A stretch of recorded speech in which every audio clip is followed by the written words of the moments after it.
Final group, an interesting group, I would say. Ghana, Portugal, South Korea, and Uruguay. Let's go Ghana first. I think a couple of interesting players in this team. A man who pretty much had to go out of his way to declare for them because there was not a chance of him getting into the England team anytime soon, and Tariq Lamptey.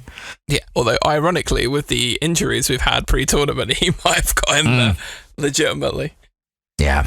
Very happy typical. to see him back and playing because he had a really bad injury last season. Yeah. And he's since recovered and doing pretty well for Brighton now. Yeah. We've got the AUs are still knocking about in the team, which is excellent. We've got Mohamed Kudus, who plays for Ajax, who people say is one of those ones to watch. He's only 22 years old. Inaki Williams from Bilbao. Who we didn't mention his brother for Spain, but one is playing for Spain and one is playing here for Ghana as well, which just kind of has that element of the Boateng brothers. I know one name you have absolutely circled on this Ghanaian team sheet, and that is Chelsea legend Baba Rahman. I forgot he existed. I didn't, because he's still on our books, funnily enough. I can't believe it, but he is still under contract. Absolutely stealing a living while hanging out in Reading. Don't understand it. Don't get it. I think we signed an extension for him a couple of years ago as well. Yeah. I think we bought him for £14 million, and I think I saw him play 2 or 3 games, and then that was it forever. He was just gone, banished from existence, and haven't thought about him. And he's only played more than 13 games in a season once since 2016, and he still makes this Ghana squad somehow. I don't get it at all, but hey, what do you know? We'll move on next to Portugal, an international side that is suspiciously overrepresented by residents of Manchester and Wolverhampton. This is a team that is absolutely stuffed to the gills with talent in a lot of ways, Jack, but much like his club side, I suspect this is a team that might at this point in time fare better if all things weren't pointed at Cristiano Ronaldo. Yeah, he's been a little bitch in the media recently, hasn't he? He's also not very good anymore. Like it's incredible that this is the time he picks to absolutely throw a strop when, like, he's actually played this season, and every time he's played, he's been terrible. And yeah, he's just absolute sanctimonious prick. Talks about it. It's one of those heartbreaking, the worst person you know made a great point when one of the quotes that leaked out of the interview was him rounding on the Glazers. So people were like, oh, look, he's making one good point. And then the following day after he said, this club, it's all about commercialism. It's not about the sport. The Cristiano Ronaldo NFT collection gets announced. And you're just like, wow, even the one good point he made here is completely undercut. Absolute self-serving cunt. I hope he rots on the bench for the rest of his contract or gets released in January. I despise him as a human being, and I think he is increasingly diminishing returns and poisonous to teams he's in, because you are forced to play to him rather than to the strengths of your team. And I think there are some incredible players in this Portuguese team that I would love to see do really well. I would love an electric attack that is just like a Yao Felix, Rafael Leao, and even, bring in a player I'd really love to see starting for Portugal through the middle, and that's Gonçalo Ramos, who a lot of people talk about as being like one of the next names to break through from Portugal. He's at Benfica. It's an unbelievably talented side, but because of the way they have to play, because of their captain and most famous and most prolific player, I feel like that will bite them in the arse in this tournament. Or is it just, am I being overly negative because I've had to watch this prick mope all season, Jack? Yeah, I feel like you've had to deal with some feelings there. You've aired your grievances. Oh, I've not nearly.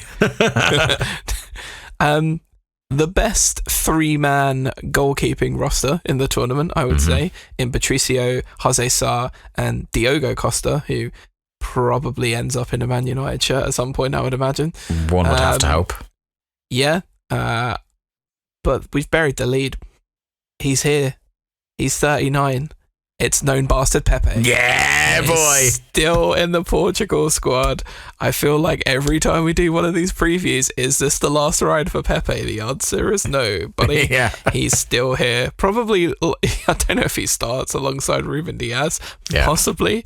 Otherwise, he's not really, there's no point in kind of having him in the squad. But I'm so happy, by the way, for Diogo Dalot, who I think has had a very good season at United. Really improved player, yeah. He's a player that I think in the Premier League, he was always good at making runs forward, but his ability defensively was very, very lacking. But this season, he's added a bit of that to his game. I've noticed how hard it is for players coming up against him to try and get crosses or passes into the box off when they're taking on Dalot. So he's added that to his game. Really excited to see him have a good tournament. Obviously, my man, the captain of my heart, Bruno Fernandes. I think he's the player most of all in this Portuguese team that is put out of place by Ronaldo, which is so funny to me that like Ronaldo then ended up at United where Bruno Fernandes already is, because in the Euros I noticed that like Bruno Fernandes looked like a man lost, because usually he's in teams where the idea is get the ball to Bruno and Bruno makes the thing happen that leads to the goal. Whereas in this international team, he's kind of like a spare prick running around because it's all pointing at the other guy. You see, I think you probably see a midfield three with Fernandes in a free role and a combination of Neves, Palhinha, who's had an incredible season at Fulham, and William Carvalho, possibly with some sprinkled in João Mario for some fun times at some point. But there's a lot of great players in the Portugal squad, and it's sad that it kind of all feels in the last few weeks a little bit overwrought by this whole Ronaldo narrative. But I mean, he's only one person to blame. Yeah, and he's probably going to start. Oh yeah, we haven't even mentioned Bernardo Silva, one of the most underrated forwards on the planet, because he's at City. He probably doesn't get the credit he deserves. It feels like they were spending the summer trying to find a door to shove him out of. Why? Yeah, I know. Yeah, it's incredible. And as well, like somebody we're both a huge fan of, seeing Rafael Leao at a World Cup. Just scintillating player to watch. One of the best dribblers of the ball I've seen live in the last few years. He's one of the next world stars, I think, Rafael. So. Yeah. Let's go to South Korea next. I know the entire nation is going to be breathing a sigh of relief that Son Heung-min was able to make it to the squad in the end, having kind of... there was potential that he was going to miss it because of an injury. Was it to his nose or his face or something like that? That he feels like a shattered eye socket, wasn't it? Yeah. Oh, yeah. It was an orbital bone. I think. Yeah. Just like they've always been like since they broke onto consistently qualifying for World Cups. South Korea have been very, very solid. And in Son, they have one player who, as Spurs fans will tell you, can win games single-handedly. So they'll always be difficult. I don't think they have it in them to go very deep. But they definitely would be a team that I wouldn't be best pleased having to play them either. No, I think an awkward team, a team again that works very well as a unit, and a team that have kind of grown together over the years and have always centered around Son as like the talismanic captain and leader. I think like Paulo Bento as a manager has been there for quite a while now, and has developed like a really solid system of their players, where there's a lot of their defenders that are kind of interchangeable and coming in and out, and they still manage to be able to get results on the international stage. I've since he first popped up in the Premier League, I've been a fan of Wang Hee-chan. Wolves had a pretty rip-roaring start, maybe slowed down a little bit now, but then at international level, in the last few years has scored quite a few goals for them and is incredibly sharp. I don't really, I would say, know enough about the centre forward Hwang Yu-jo, who plays for Olympiacos, but he is a bit of a target man style centre forward, so might be good for Hwang and Son to work off quite well as a pivot. And I think that they'll be in the mix in this group. I just think with some of the other teams in here, to me, I look at this group and I feel like on paper it's probably the most unpredictable of any of the groups, because every team in here you could make an argument for why they're going to do well. But South Korea maybe don't have the depth that some of the other teams in the group have, but what they do have in terms of their first 11 and their system is a way of beating teams. So, I don't want to write them off completely, but I'm not sure. I'm not 100% sold. Let's wrap it up. Our last team, but not least, we're going to talk about Uruguay. And Uruguay, again, another one of those, it's a really sneakily solid team. And, I got to laugh at, we've talked about players that have stuck around like known bastard Pepe in this group. But one more time, Diego Godin and Luis Suarez ride again, brother. I was so happy when I saw Luis Suarez had made the squad. I was just like, yes. Yes. I can't wait to see him do something despicable in one of these group games. Mate, Pepe is possibly going to be marking him in a game. Oh, what a combo. Yeah, so Suarez and Cavani, both at the age of 35, potentially both on their last rides as well. Yeah. Shout out to Sebastian Coates. Fucking sneaking into this. Well, I think Jimenez and Godin is probably the starting. Oh God, yes. One thing I want to talk about with Uruguay is this midfield, which is you have a potential midfield three of Bentancur, Lucas Torreira, and Fede Valverde, and that is tasty, my friend. That you'll put that next to any midfield three in this tournament. Yeah. They're all, there's not only is there an immense amount of quality there, but those are all battlers as well. There's some hard bastards in there. They are Uruguayan to the core.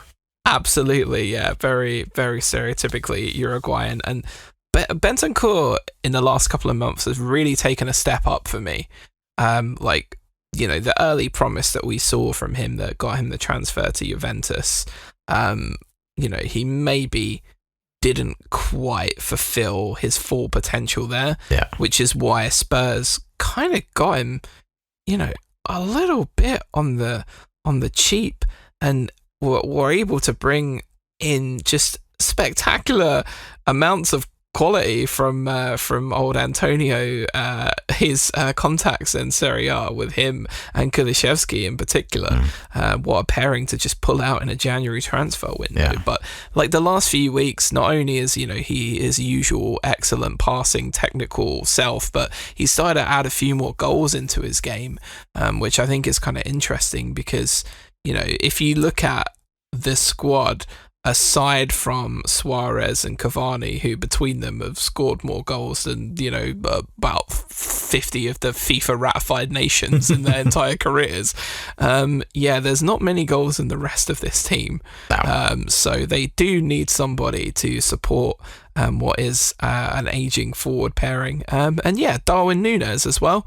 His first go round, I think, at a World Cup, and we'll be interested to see what he can do, because I think a lot of people focus on the dumb red card that he had at the start of his Liverpool career, and some of the weird entanglements of going, everyone said it was Haaland or Núñez, look how much better Haaland is.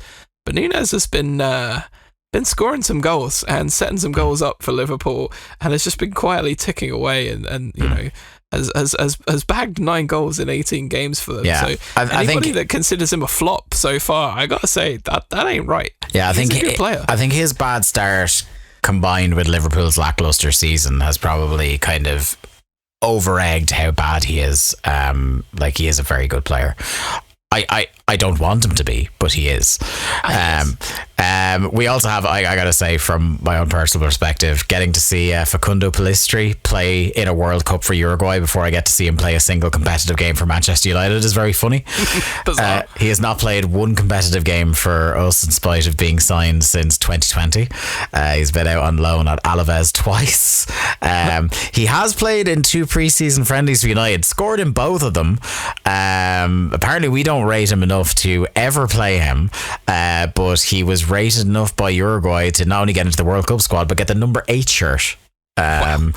He has been starting for them since he broke through into the team, so that's going to be an interesting one.